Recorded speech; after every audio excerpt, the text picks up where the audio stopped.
Praise the lord. ದೇವರ ನಾಮಕ್ಕೆ ಸ್ತೋತ್ರವಾಗಲಿ. ಕ್ರಿಸ್ತ ಯೇಸುವಿನಲ್ಲಿ ಪ್ರೀತಿಯುಳ್ಳ ದೇವಜನರೇ, ಕ್ರಿಸ್ತನ ಪ್ರೀತಿ, ನಮ್ಮ ತಂದೆಯಾದ ದೇವರ ಪ್ರೀತಿ ನಮ್ಮನ್ನು ಇದುವರೆಗೆ ನಡೆಸಿಕೊಂಡು ಬಂದಿದೆ. ಮುಂದೆಯೂ ಕೂಡ ಅದೇ ಪ್ರೀತಿ ನಮ್ಮನ್ನು ನಡೆಸುತ್ತದೆ. ಈ ಒಂದು ಧೈರ್ಯದಿಂದ, ಈ ಒಂದು ನಂಬಿಕೆಯಿಂದ ನಾವು ಮುಂದೆ ಹೋಗೋಣ. ಈ ದಿನ ಯೇಸು ಕ್ರಿಸ್ತನ ಹೆಸರಿನಲ್ಲಿ ಸಜೀವ ವಾಕ್ಯ ಎಂಬ ಈ ಕಾರ್ಯಕ್ರಮಕ್ಕೆ ನಿಮ್ಮೆಲ್ಲರನ್ನು ಸ್ವಾಗತಿಸುತ್ತೇನೆ. ದೇವರು ಒಳ್ಳೆಯವನು, ಯಾವಾಗಲೂ ಒಳ್ಳೆಯದನ್ನೇ ಮಾಡುವ ಆತನ ಕೃಪೆಯು ಶಾಶ್ವತವಾದದು. ಕಳೆದ ಕೆಲವೊಂದು ವಾರಗಳಿಂದ ನಾನು ಕರೆಯಲ್ಪಟ್ಟವರು ಈ ಒಂದು ಸಂದೇಶವನ್ನು ಮಾತಾಡ್ತಾ ಬಂದೆ. ನಾನು ಪ್ರೀಚ್ ಮಾಡಿದೆ, ನಮ್ಮನ್ನು ಯಾರು ಕರೆದಾತನು ಯಾರು, ನಾವು ಹೇಗೆ ಕರೆಯಲ್ಪಟ್ಟಿದ್ದೇವೆ ಮತ್ತು ಎಲ್ಲಿಂದ ಕರೆಯಲ್ಪಟ್ಟಿದ್ದೇವೆ ಇದನ್ನು ಬಿಡಿಸಿದೆ. ಆಮೇಲೆ ಕೊನೆಗೆ ನಮ್ಮನ್ನು ಯಾತಕ್ಕಾಗಿ ದೇವರು ಕರೆದಿದ್ದಾನೆ ಎಂಬುದಾಗಿ, ಅದರಲ್ಲಿ ಒಂದು ಬಿಡುಗಡೆ ಹೊಂದುವುದಕ್ಕಾಗಿ ನಾವು ಕರೆಯಲ್ಪಟ್ಟಿದ್ದೇವೆ. ಎರಡನೇದು ಅನ್ಯೋನ್ಯತೆ ಮಾಡುವುದಕ್ಕಾಗಿ ನಾವು ಕರೆಯಲ್ಪಟ್ಟಿದ್ದೇವೆ. ಮೂರನೇದು ದೇವರ ಮಕ್ಕಳಾಗುವುದಕ್ಕಾಗಿ ನಾವು ಕರೆಯಲ್ಪಟ್ಟೆವು ಮತ್ತು ನಮ್ಮನ್ನು ಮಕ್ಕಳನ್ನಾಗಿ ಮಾಡಿದ. ಮತ್ತು ಪ್ರತ್ಯೇಕಿಸುವುದಕ್ಕಾಗಿ ದೇವರು ನಮ್ಮನ್ನು ಆತನಿಗೋಸ್ಕರ ಪ್ರತ್ಯೇಕಿಸುವುದಕ್ಕಾಗಿ ಕರೆದ, ನಮ್ಮನ್ನು ಪ್ರತ್ಯೇಕಿಸಿದ. ಮತ್ತು ಇನ್ನೊಂದು ನೋಡುವುದಾದರೆ, ನಮ್ಮನ್ನು ಯೋಗ್ಯರಾಗಿ ನಡೆಯುವುದಕ್ಕಾಗಿ ಭೂಲೋಕದಲ್ಲಿ ಕ್ರಿಸ್ತನ ಪ್ರತ್ಯಕ್ಷತೆಯಲ್ಲಿ, ಕ್ರಿಸ್ತನ ಮಹಿಮೆಯಲ್ಲಿ ತಂದೆಯಾದ ದೇವರಿಗೆ ಯೋಗ್ಯರಾಗಿ ನಡೆಯುವುದಕ್ಕಾಗಿ ನಮ್ಮನ್ನು ದೇವರು ಕರೆದಿದ್ದಾನೆ. ಮತ್ತು ಪರಿಶುದ್ಧರಾಗಿ ಜೀವಿಸುವುದಕ್ಕಾಗಿ, ಪರಿಶುದ್ಧರಾಗಿ ಇರುವುದಕ್ಕಾಗಿ ನಮ್ಮನ್ನು ಆತನು ಕರೆದಿದ್ದಾನೆ. ಮತ್ತು ಇನ್ನೊಂದು ಹೇಳುವುದಾದರೆ, ಫಲ ಕೊಡುವುದಕ್ಕಾಗಿ ನಮ್ಮನ್ನು ಆತನು ಕರೆದಿದ್ದಾನೆ. ಮತ್ತು ಪರಲೋಕ ಸ್ವಾಸ್ಥ್ಯಕ್ಕಾಗಿ ನಮ್ಮನ್ನು ಆತನು ಕರೆದಿದ್ದಾನೆ. ಇಷ್ಟೆಲ್ಲ ಹೇಳಲಿಕ್ಕೆ ಹೋದರೆ ನನಗೆ 1 ವರ್ಷ ಬೇಕಾದಿತ್ತು ಇದನ್ನೆಲ್ಲ ಬಿಡಿಸ್ಲಿಕ್ಕೆ ಹೋದರೆ. ಆದರೆ ನಾನು ಅನ್ಯೋನ್ಯತೆ ಮಾಡುವುದಕ್ಕಾಗಿ ನಮ್ಮನ್ನು ದೇವರು ಕರೆದಿದ್ದಾನೆ. ಯಾರೊಂದಿಗೆ ಅನ್ಯೋನ್ಯತೆ ಮಾತಾಡಿದೆ ನಾನು. ಮೊದಲು ದೇವರೊಂದಿಗೆ ಅನ್ಯೋನ್ಯತೆ, ಎರಡನೇದು ಆತನ ಒಬ್ಬನೇ ಮಗನಾಗಿರುವ ಯೇಸು ಕ್ರಿಸ್ತನೊಂದಿಗೆ ಅನ್ಯೋನ್ಯತೆ, ಮತ್ತು ಮೂರನೇದು ಪವಿತ್ರಾತ್ಮನೊಂದಿಗಿರುವ ಅನ್ಯೋನ್ಯತೆ, ನಾಲ್ಕನೇದು ದೇವ ಜನರೊಂದಿಗಿರುವಂಥ ಅನ್ಯೋನ್ಯತೆ, ದೇವ ಜನರೊಂದಿಗೆ ಮಾಡತಕ್ಕ ಅನ್ಯೋನ್ಯತೆ. ಮತ್ತು ಅದರಲ್ಲಿ ಪವಿತ್ರಾತ್ಮನು ಪೌಲನು ಸಭೆಗಳಿಗೆ ಪತ್ರಿಕೆಯನ್ನು ಬರೆಯುವಾಗ ಕೊನೆಯಲ್ಲಿ ಬೆನಡಿಕ್ಷನ್ ವರ್ಡ್ ಬರೆದಿದ್ದಾನೆ. ತಂದೆಯಾದ ದೇವರ ಪ್ರೀತಿ, ಕರ್ತನಾದ ಯೇಸು ಕ್ರಿಸ್ತನ ಕೃಪೆಯು, ಪವಿತ್ರಾತ್ಮನ ಅನ್ಯೋನ್ಯತೆಯು ಸದಾಕಾಲ ನಿಮ್ಮೆಲ್ಲರೊಂದಿಗಿರಲಿ ಅಂತ. ದೇವರು ಪವಿತ್ರಾತ್ಮನನ್ನು ನಮ್ಮ ಬಳಿಯಲ್ಲಿಯೂ ನಮ್ಮ ಒಳಗಡೆ ವಾಸ ಮಾಡುವುದಕ್ಕಾಗಿ ಕಳಿಸಿಕೊಟ್ಟಿದ್ದಾನೆ. ಕಳಿಸಿಕೊಟ್ಟ ಆತನು ಯೇಸು, ಪವಿತ್ರಾತ್ಮ ನಮ್ಮ ಒಳಗಡೆ ಇದ್ದಾನೆ. ಎಲ್ಲಿ ತನಕ ಇದ್ದಾನೆ ಅಂದರೆ ಆತನು ಬಿಟ್ಟು ಹೋಗುವುದೇ ಇಲ್ಲ, ನಮ್ಮನ್ನು ಬಿಟ್ಟು ಹೋಗುವುದಿಲ್ಲ. ನಾವು ರಿಜೆಕ್ಟ್ ಮಾಡುವ ತನಕ ಬಿಟ್ಟು ಹೋಗುವುದಿಲ್ಲ. ಯಾರು ಕೂಡ ರಿಜೆಕ್ಟ್ ಮಾಡಬೇಡಿ ಕರ್ತನಾದ ಯೇಸುವನ್ನು. ಆತನು ಒಳಗಡೆ ಇರ್ತಾನೆ. ಈ ಒಂದು ಫೆಲೋಶಿಪ್ಪು, ಪವಿತ್ರಾತ್ಮನೊಂದಿಗೆ ನಮಗಿರುವ ಅನ್ಯೋನ್ಯತೆ, ಅದು ಮುರಿಯದ ಇರುವಂಥ ಬಂಧ, ಅದು ಅಗಲಿ ಹೋಗುವುದಿಲ್ಲ. ಯಾವಾಗಲೂ ಆತನು ಒಳಗಡೆ ಇದ್ದಾನೆ. ಪವಿತ್ರಾತ್ಮನು ಏನು ಮಾಡ್ತಾನಂದರೆ, ನಮ್ಮೊಟ್ಟಿಗೆ ಅನ್ಯೋನ್ಯತೆ ಹೇಗೆ ಮಾಡ್ತಿದ್ದಾನೆಂದರೆ, ಆತನು ತಂದೆಯಾದ ದೇವರೊಂದಿಗೆ, ಕರ್ತನಾದ ಯೇಸುವಿನೊಂದಿಗೆ ನಮ್ಮನ್ನು ಅನ್ಯೋನ್ಯತೆಯಲ್ಲಿ ನಡೆಸ್ತಾ ಇದ್ದಾನೆ. ಪವಿತ್ರಾತ್ಮನಿಗೆ ಕರ್ತನಾದ ಯೇಸು ಯಾರು ಎಂಬುದಾಗಿ ಗೊತ್ತು. ಪವಿತ್ರಾತ್ಮನಿಗೆ ಕರ್ತನಾದ ಯೇಸುವಿನಲ್ಲಿ ಏನಿದೆ ಎಂಬುದಾಗಿ ಗೊತ್ತು. ಪವಿತ್ರಾತ್ಮನಿಗೆ ಕರ್ತನಾದ ಯೇಸು ಏನು ಮಾಡಲು ಶಕ್ತನಾಗಿದ್ದಾನೆ ಅಂತ ಗೊತ್ತು. ಅದೇ ಪವಿತ್ರಾತ್ಮನಿಗೆ ತಂದೆಯಾದ ದೇವರು ಯಾರು ಎಂಬುದಾಗಿ ಗೊತ್ತು. ಅದೇ ಪವಿತ್ರಾತ್ಮನಿಗೆ ತಂದೆಯಾದ ದೇವರಲ್ಲಿ ಏನಿದೆ ಎಂಬುದಾಗಿ ಗೊತ್ತು. ಮತ್ತು ತಂದೆಯಾದ ದೇವರು ಏನು ನಮಗೋಸ್ಕರ ಏನು ಮಾಡಲು ಶಕ್ತನಾಗಿದ್ದಾನೆ ಎಂಬುದಾಗಿ ಗೊತ್ತು. ಅದೇ ಪವಿತ್ರಾತ್ಮನು ನಮಗೆ ಆತ್ಮನ ಮೂಲಕ ನಮಗೆ ತಿಳಿಸ್ತಾನೆ. ಏನಂದ್ರೆ, ನಾವು ಯಾರಾಗಿದ್ದೇವೆ ಎಂಬುದಾಗಿ ತಿಳಿಸ್ತಾನೆ. ಮತ್ತು ನಮಗೆ ಏನು ಕೊಡಲ್ಪಟ್ಟಿದೆ ಅಥವಾ ನಮ್ಮಲ್ಲಿ ಏನಿದೆ ಎಂಬುದಾಗಿ ತಿಳಿಸ್ತಾನೆ. ಮತ್ತು ನಾವು ಕ್ರಿಸ್ತನಲ್ಲಿದ್ದು ಏನು ಮಾಡಲು ಶಕ್ತರಾಗಿದ್ದೇವೆ ಎಂಬುದಾಗಿ ತಿಳಿಸ್ತಾನೆ. ಈ 3 ಸಂಗತಿ ಕರ್ತನಾದ ಯೇಸುವಿನ ವಿಷಯದಲ್ಲಿ ಈ 3 ಸಂಗತಿಗಳು ಗೊತ್ತಿರಬೇಕು. ಅಷ್ಟಕ್ಕೆ ನಿಂತರೆ ಆಗುವುದಿಲ್ಲ. ನಮ್ಮ ಬಗ್ಗೆ ಅರಿವನ್ನು ಕೂಡ ಹುಟ್ಟಿಸ್ತಾನೆ. ಪವಿತ್ರಾತ್ಮನು ನಮ್ಮೊಳಗಿದ್ದು ಫೆಲೋಶಿಪ್ ಮಾಡುವಾಗ ಆತನು ಬಂದು ತಿಳಿಸುವಂಥದ್ದು ಪಾಪ, ನೀತಿ, ನ್ಯಾಯ ತೀರುವಿಕೆ. ಈ 3 ವಿಷಯಗಳಲ್ಲಿ ನಮಗೆ ಆತನು ಕ್ಲಿಯರಾಗಿ ಪ್ರಕಟಪಡಿಸ್ತಾನೆ.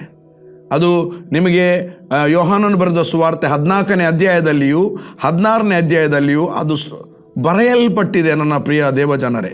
ಸೊ ನಾವು ಸತ್ಯವೇದವನ್ನು ಓದಿದರೆ ನಮಗೆ ಎಲ್ಲವೂ ಗೊತ್ತಾಗ್ತದೆ. ದೇವರ ಮನೋಭಾವನೆ ಎಂಥದ್ದು, ಯೇಸು ಕ್ರಿಸ್ತನ ಮನೋಭಾವನೆ ಎಂಥದ್ದೆಂಬುದಾಗಿ ನಮಗೆ ಸರಿಯಾಗಿ ಅಂಡರ್ಸ್ಟ್ಯಾಂಡ್ ಆಗಬೇಕಾದ್ರೆ ಪವಿತ್ರಾತ್ಮನೇ ನಮಗೆ ಬೇಕು. ಆ ಪವಿತ್ರಾತ್ಮನು ನಮ್ಮ ಒಳಗೆದ್ದುಕೊಂಡು ತಂದೆಯಾದ ದೇವರ ಪ್ರೀತಿ, ಯೇಸು ಕ್ರಿಸ್ತನ ಕೃಪೆಯನ್ನು ನಮಗೆ ತಿಳಿಯಪಡಿಸಿ ಆತನೊಂದಿಗೆ ಅನ್ಯೋನ್ಯತೆಯಲ್ಲಿ ನಡೆಸುತ್ತಾನೆ. ಪವಿತ್ರಾತ್ಮನು ತಾನೇ ನಡೆಸ್ತಾನೆ. ಅದಕ್ಕಾಗಿ ಈ 3 ಅನ್ಯೋನ್ಯತೆ ಮತ್ತು ಅಷ್ಟು ಮಾತ್ರ ಅಲ್ಲ, ದೇವರ ವಾಕ್ಯ ಅದನ್ನು ನಮಗೆ ಪ್ರಕಟಪಡಿಸಿ ಸಭೆಯಲ್ಲಿ ಅನ್ಯೋನ್ಯತೆಯಲ್ಲಿರುವುದಕ್ಕಾಗಿ ನಮ್ಮನ್ನು ನಡೆಸ್ತಾನೆ. ಅಪೊಸ್ತಲ ಕೃತ್ಯ 2ನೇ ಅಧ್ಯಾಯದಲ್ಲಿ 41ರಿಂದ ಓದಮ್ಮ. ಅವನ ಮಾತಿಗೆ ಒಪ್ಪಿಕೊಂಡವರು ದೀಕ್ಷಾ ಸ್ನಾನ ಮಾಡಿಸಿಕೊಂಡರು. ಮಾಡಿದ್ದಲ್ಲ, ಮಾಡಿಸಿಕೊಂಡದ್ದು. ಆ ದಿವಸ ಸುಮಾರು 3,000 ಜನರು ಅವರಲ್ಲಿ ಸೇರಿದರು. ಯಾರಲ್ಲಿ? ಅಪೊಸ್ತಲರಲ್ಲಿ ಸೇರಿದರು, ಅಂದ್ರೆ ಸಭೆಯಲ್ಲಿ ಸೇರಿದರು. ಮುಂದೆ ಹೋದಮ್ಮ. ಇವರಂದ್ರೆ ಯೇಸು ಕ್ರಿಸ್ತನನ್ನು ನಂಬಿ ಸಭೆಯಲ್ಲಿ ಅಪೊಸ್ತಲರಲ್ಲಿ ಸೇರಿದಂಥ ವ್ಯಕ್ತಿಗಳು, ದೀಕ್ಷಾಸ್ಥಾನವನ್ನು ತೆಗೆದುಕೊಂಡಂಥ ವ್ಯಕ್ತಿಗಳು, ಅಪೊಸ್ತಲರಲ್ಲಿ ಸೇರಿದಂಥ ವ್ಯಕ್ತಿಗಳು ಇವರು. ಹೇಳಿ, ಇವರು. ಹೇಳಮ್ಮ, ಇವರು ಅಪೊಸ್ತಲರ ಬೋಧನೆಯನ್ನು ಕೇಳಿದರೆ ಏನಾಗ್ತದೆ? ಸಹೋದರರೊಂದಿಗೆ ಅನ್ಯೋನ್ಯತೆ ಮಾಡಲಿಕ್ಕೆ ಆಗ್ತದೆ. ಸಹೋದರರ ಅನ್ಯೋನ್ಯತೆಯಲ್ಲಿಯೂ, ರೊಟ್ಟಿ ಮುರಿಯುವುದರಲ್ಲಿಯೂ, ಪ್ರಾರ್ಥನೆ 4 ಮೇನ್ ಸಂಗತಿ ಸಭೆಯಲ್ಲಿ ನಡೀಲಿಕ್ಕೆ. ಬೇರೆ ಎಲ್ಲ ಇದು 4 ಸಂಗತಿ ಮೇನ್ ನಡೆದರೆ ಬಾಕಿ ಎಲ್ಲ ತನ್ನಷ್ಟಕ್ಕೆ ನಡೀತದೆ. ಸಹೋದರ ಅನ್ಯೋನ್ಯತೆ ಆಗಬೇಕಾದ್ರೆ ರೊಟ್ಟಿ ಮುರಿಬೇಕು. ಮೊದಲು ಅಪೊಸ್ತಲರ ಬೋಧನೆಯನ್ನು ಕೇಳುವಾಗ ಅನ್ಯೋನ್ಯತೆ ಬಹಳ ಒಳ್ಳೆಯದಾಗ್ತದೆ. ಸಭೆಯಲ್ಲಿ ಜನ ಸೇರುವುದು ಅನ್ಯೋನ್ಯತೆ ಮಾಡಲಿಕ್ಕೆ, ಡಿವಿಷನ್ ಮಾಡಲಿಕ್ಕೆ ಅಲ್ಲ. ಅನ್ಯೋನ್ಯತೆ ನಡೀಬೇಕು, ಅನ್ಯೋನ್ಯತೆ ಇರಬೇಕು. ನೋಡಿ, ಒಂದು ಇನ್ಸಿಡೆಂಟ್ ಹೇಳ್ತೇನೆ. ಸೌಲನನ್ನು ಹಿಡಿದ್ರು, ಸರಿಯಾಗಿ ಹೊಡೆದ್ರು. ಅವನು ಸತ್ತ ಅಂತ ಬಿಸಾಡಿದ್ರು, ಹೊರಟು ಹೋದ್ರು. ನಾವು ಏನು ನೆನೆಸಬೇಕು? ನಾವು ಏನು ಪರಿಸಯರು, ಶಾಸ್ತ್ರಿಗಳು ಮತ್ತು ಅವರು ಮೂರ್ಖರ? ಹೊಡೆದ ಮೇಲೆ ಸತ್ತ ಅಂತ ಬಿಸಾಡಿ ಹೋಗಲಿಕ್ಕೆ. ಶ್ವಾಸ ನೋಡಿದ್ದಾರೆ, ಸಾಕು ನಿಲ್ಲಿಸಿ, ಬರೀಲಿಲ್ಲ ಅದು, ಸಾಕು ನಿಲ್ಲಿಸಿ, ಅವನು ಸತ್ತು ಹೋಗಿದ್ದಾನೆ ಅಂತ ತಿಳ್ಕೊಂಡ್ರು, ಬಿಸಾಡಿದ್ರು. ಸತ್ತವನಿಗೆ ಅಂತ ಹೊಡೆಯೋದು? ಅವರು ಹೊಡೆದದೇ ಸಾಯುವ ತನಕ, ಅವನು ಕೊಲ್ಲಿಕ್ಕೇನೆ ಹೊಡೆದದು, ಸತ್ತ, ಬಿಸಾಡಿದ್ರು. ಬೈಬಲ್ ಹೇಳ್ತದೆ, ಸಹೋದರರು ಬಂದ್ರಂತೆ. ಸಹೋದರರು ಬಂದರು, ಎಲ್ಲ ಏಕಮನಸ್ಸಿರುವವರು ಬಂದು ನಿಂತಾಗ ಅವನು ತಟ್ಟನೆ ಎದ್ದು ಕೂತ. ಯಾವಾಗ ಬಂದ್ರ ಇವರು ಕೇವಲ ಪ್ರಾರ್ಥನೆ ಮಾಡಲಿಲ್ಲ, ಏನಿಲ್ಲ, ಒನ್ ಮೈಂಡಲ್ಲಿ ನೋಡಿದ್ರು. ದುಃಖ ಆಗಿರುವ, ಅಯ್ಯೋ ಸತ್ತ ಅಲ್ಲ ಅಂತ. ಪಾಠಕ್ಕೆ ಎದ್ದು ನಿಂತಾಗ ಅವರ ಪೆಟ್ಟಿದ್ದು ಒಂದು ಕೂಡ ನೋವು ಉಳಿಲಿಕ್ಕಿಲ್ಲ. ಯಾಕೆ? ಮರುಜೀವ ಬಂದದಲ್ಲ. ಎದ್ದು ಅವನ ಸೇವೆ ಮಾಡಲಿಕ್ಕೆ ಹೋದ. ಒಳ್ಳೆಯ ಸೇವೆ. ರೋಮಾಪುರದಲ್ಲಿ 2 ವರ್ಷ ಬಾಡಿಗೆ ಮನೆ ತೆಗೆದುಕೊಂಡು ಆ ಬಾಡಿಗೆ ಮನೆಯಲ್ಲಿ ಕೂತ್ಕೊಂಡು ಪೂರ 2 ವರ್ಷ ದೇವರ ಸುವಾರ್ತೆಯನ್ನು ಸಾರಿದ. ಆತನ ಯಾತ್ರೆಯನ್ನು ಮುಗಿಸಿದ, ಪರಲೋಕಕ್ಕೆ ಹೋಗಿಬಿಟ್ಟ. ನನ್ನ ಪ್ರಿಯ ದೇವಜನರೇ, ಅನ್ಯೋನ್ಯತೆ ಏನು ಮಾಡ್ತದೆ? ಇವತ್ತು ಅದನ್ನೇ ಮಾತಾಡ್ತೇನೆ. ಅನ್ಯೋನ್ಯತೆ ಏನು ಮಾಡ್ತದೆ?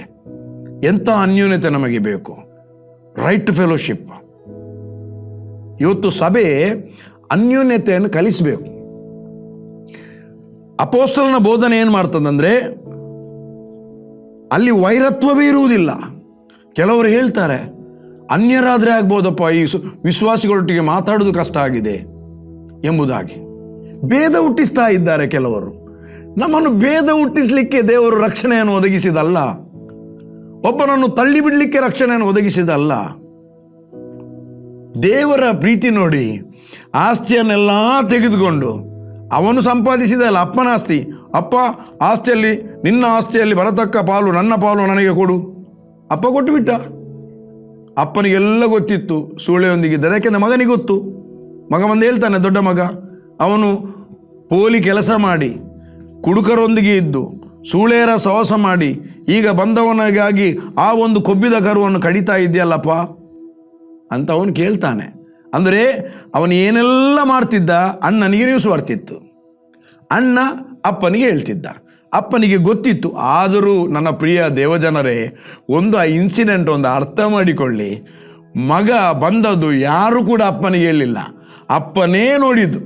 ಅದರ ಅರ್ಥ ಅಪ್ಪ ಯಾವಾಗಲೂ ಹೊರಗೆ ಬಂದು ಆ ಕಾಂಪೌಂಡ್ನಲ್ಲಿ ಹೊರಗೆ ಬಂದು ನೋಡ್ತಿದ್ದ ಮಗನು ಹೋದ ದಾರಿಯಿಂದ ಬರ್ತಾ ಇದ್ದಾನೆ ಅಂತ. ಒಂದು ದಿವಸ ಹೊರಗೆ ಬಂದು ನೋಡುವಾಗ ದೂರದಲ್ಲಿ ಮಗನ ಹಾಗೆ ಒಬ್ಬ ಬರ್ತಾ ಇದ್ದಾನೆ.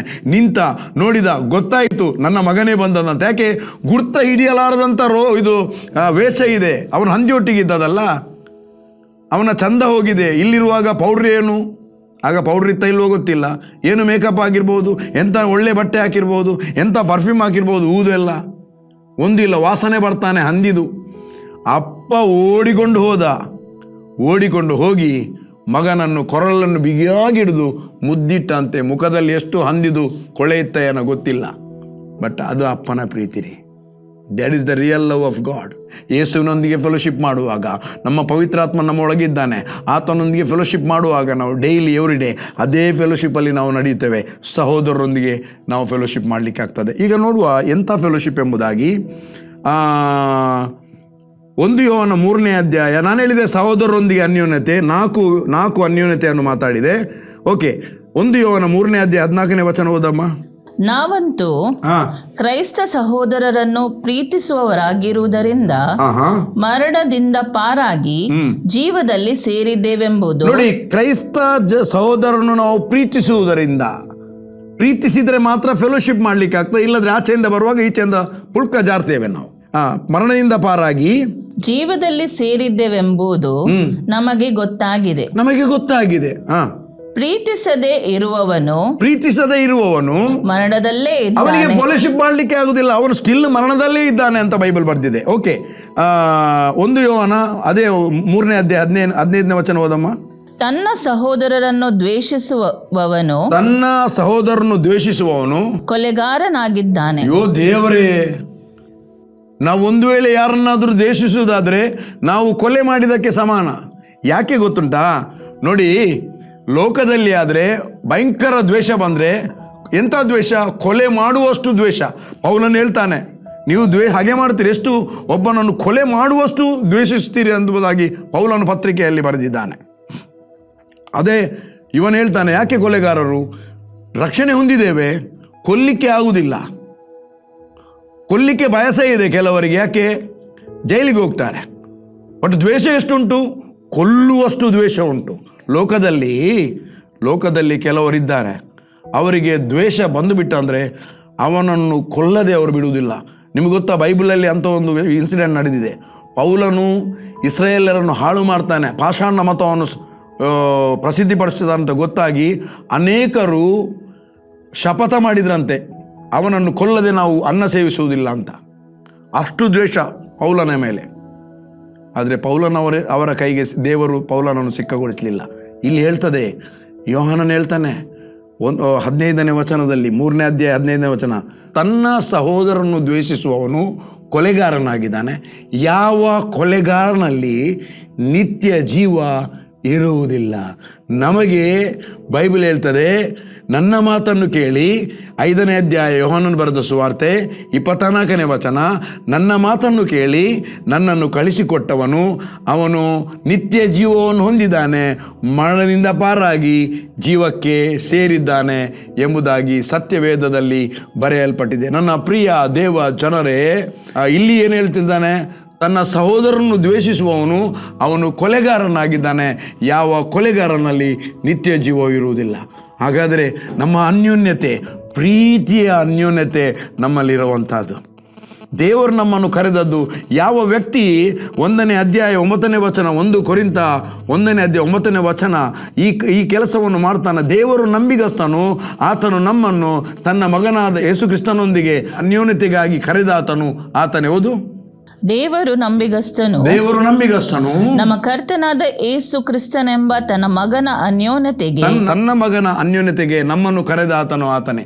ಯಾವ ವ್ಯಕ್ತಿ ಯೇಸುವಿನೊಂದಿಗೆ ರೈಟ್ ಆದ ಫೆಲೋಶಿಪ್ ಮಾಡ್ತಾನ, ಅವನು ಪವಿತ್ರಾತ್ಮನೊಂದಿಗೆ ಮಾಡ್ತಾನೆ, ತಂದೆಯಾದ ದೇವರೊಂದಿಗೆ ಮಾಡ್ತಾನೆ, ಸಹೋದರರೊಂದಿಗೆ ರೈಟ್ ಫೆಲೋಶಿಪ್ ಮಾಡ್ತಾನೆ, ರಾಂಗ್ ಫೆಲೋಶಿಪ್ ಮಾಡೋದಿಲ್ಲ. ಓಕೆ, ಮುಂದೆ ಓದುವಮ್ಮ.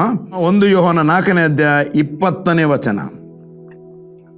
ಒಬ್ಬನು ತಾನು ದೇವರನ್ನು ಪ್ರೀತಿಸುತ್ತೇನೆಂದು ಹೇಳಿ ತನ್ನ ಸಹೋದರನನ್ನು ದ್ವೇಷಿಸಿದರೆ ಒಬ್ಬನು ತಾನು ದೇವರನ್ನು ಪ್ರೀತಿಸುತ್ತೇನೆ ಯಾನು ದೇವರನ್ನು ಪ್ರೀತಿ ಮಲ್ಪೆ ಏರ್ ಬನ್ನಿ ಎಂಕ ದೇವರ ಮಸ್ತ್ ಪ್ರೀತಿ. ಒಬ್ಬನು ನನಗೆ ದೇವರ ಮೇಲೆ ತುಂಬ ಪ್ರೀತಿ, ನಾನು ಪ್ರೀತಿ ಮಾಡ್ತೇನೆ ದೇವರನ್ನು. ಯಾರು ಹೇಳಿದ್ದು ಪ್ರೀತಿ ಮಾಡೋದಿಲ್ಲ ಅಂತ? ಬೈಬಲ್ ಹೇಳ್ತದೆ ನೋಡಿ, ಏನು ಹೇಳ್ತದೆ ಕೇಳುವ. ಒಬ್ಬನು ತಾನು ದೇವರನ್ನು ಪ್ರೀತಿಸ್ತೇನೆ ಅಂತ ಹೇಳಿ ತನ್ನ ಸಹೋದರನನ್ನು ದ್ವೇಷಿಸಿದರೆ ಅವನು ಸುಳ್ಳುಗಾರನಾಗಿದ್ದಾನೆ. ಅವ ಸುಳ್ಳು ಹೇಳ್ತಿದ್ದಾನಂತೆ, ನಾನು ಹೇಳ್ತಾ ಇಲ್ಲ.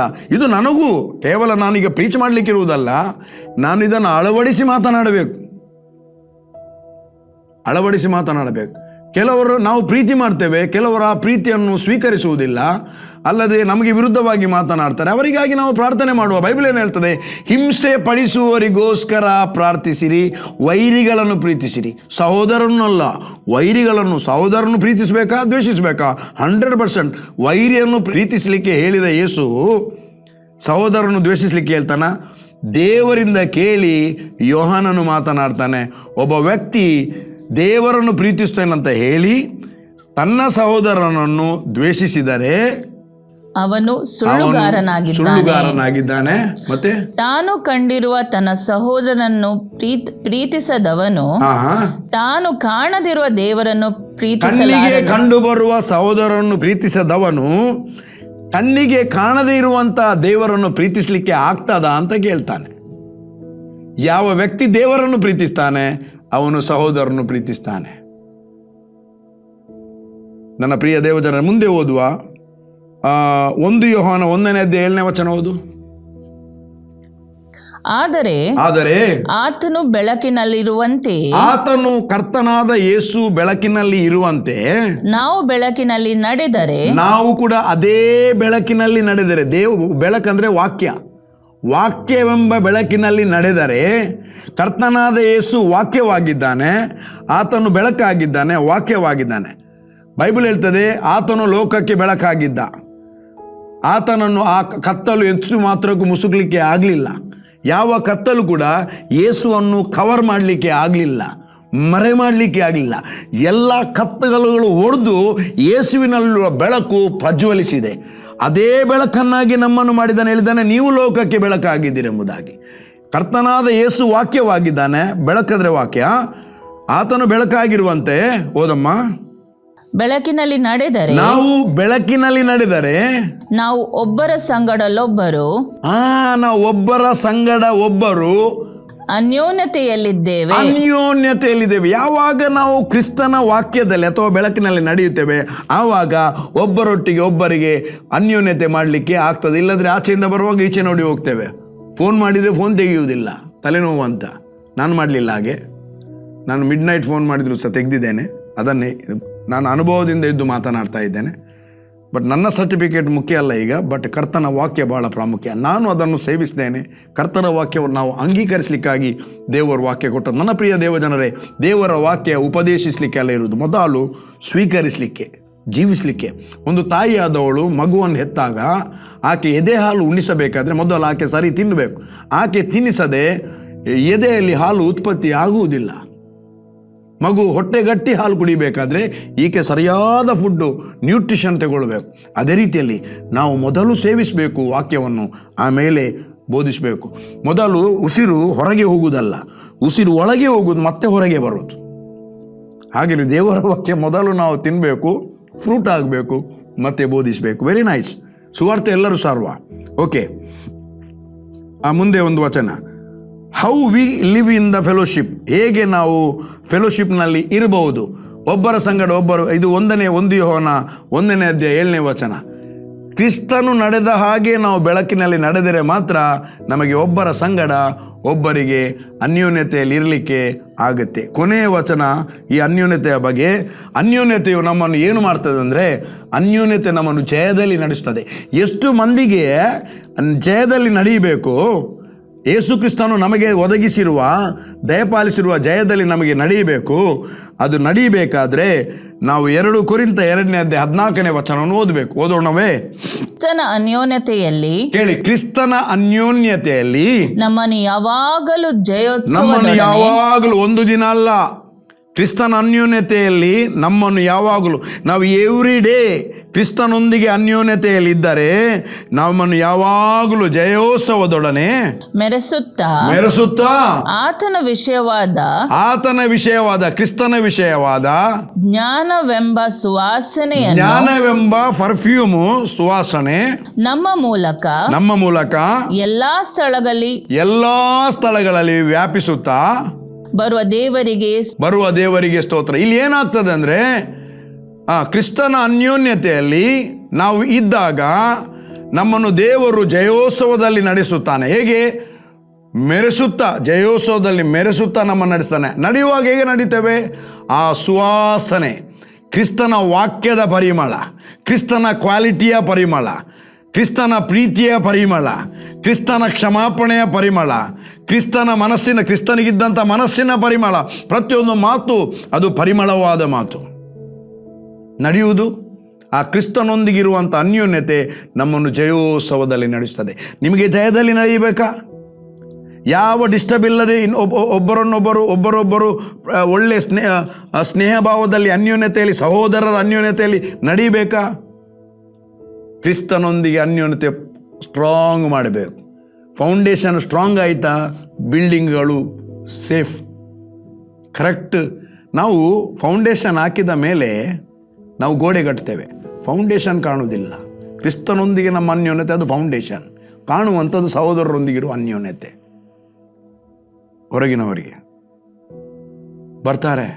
ಫಸ್ಟ್ ಟೈಮ್ ನಾನು ಇರುವಾಗ ಪ್ರಾರಂಭದ ದಿನದಲ್ಲಿ ಕೆಲವರು ಬಂದು ಹೇಳ್ತಿದ್ರು, ಇಲ್ಲಿ ಎಂಥ ಪ್ರೀತಿ, ಎಂಥ ಅನ್ಯೋನ್ಯತೆ. ಅದು ಗೊತ್ತಾಗಬೇಕು ಜನರಿಗೆ.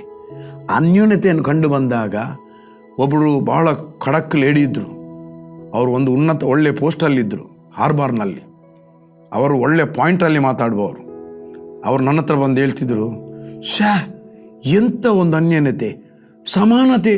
ದೊಡ್ಡವರು, ಕಾಸಿನವರು, ಚಿಕ್ಕವರು ಅಂತ ಇಲ್ಲ, ಒಟ್ಟಿಗೆ ಕೂತ್ಕೊಂಡು ಆ ಕೊಡುವಂಥ ಗಂಜಿ ಊಟ, ಶುಕ್ರವಾರ ಕೊಡುವ ಸಂಡೇ ಸಭೆಯಲ್ಲಿ ಅವರು ತಿಳ್ಕೊಂಡ್ರು. ರೆಗ್ಯುಲರ್ ಬರಲಿಕ್ಕೆ ಸ್ಟಾರ್ಟ್ ಮಾಡಿದರು. ಅವರು ನಮ್ಮ ಮನೆಯ ಮೇಲೆ ಇದ್ದದ್ದು ಬಲ್ಮಠದಲ್ಲಿ.